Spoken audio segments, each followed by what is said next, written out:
Over the past 100 years, no other natural disaster in the U.S. has caused more death and destruction than floods. They can happen any place, any day, any time. And they will likely only get worse. As people cluster around coastal regions and floodplains, our growing population will confront the awesome power of water. For thousands of years, farmers have depended on seasonal floods. The waters irrigated their crops and fertilized their lands. Today, excess water is channeled into reservoirs and power hydroelectric dams. But when water levels rise suddenly, far more than the ground can absorb, a flood occurs. Flash floods are a perfect example. Sudden storms unleash a torrential downpour. The runoff moves with surprising force. At a depth of 2 feet, the water can push aside a car. In fact, half of all deaths from flash floods involve vehicles. But floods occur in many other ways. Heavy rains and thawing snowfall can overwhelm rivers. Storm surges caused by hurricanes and tsunamis inundate the coastline. Landslides and mud flows can displace large volumes of water. Dams break, levees fail.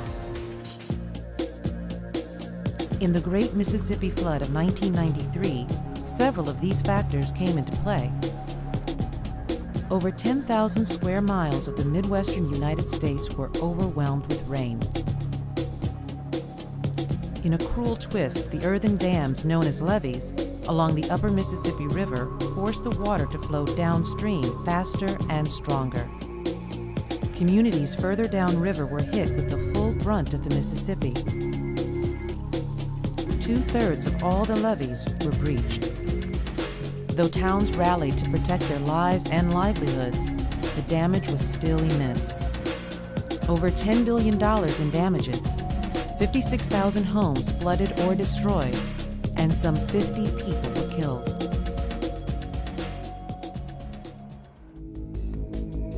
At the start of this century, another powerful flood wreaked havoc, this one coming from the sea.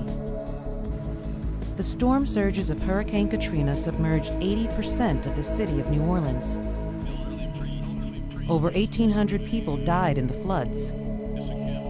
The damage has been estimated at over $80 billion. In some ways, the New Orleans disaster was unique. Much of the city lies below sea level, and despite years of warning, the city was woefully unprepared to handle a breach of the levees which kept it dry. But we are still vulnerable. Sea levels may rise. Coastlines could erode. Rain patterns might change. Snowpacks could melt. And then the waters would rush in.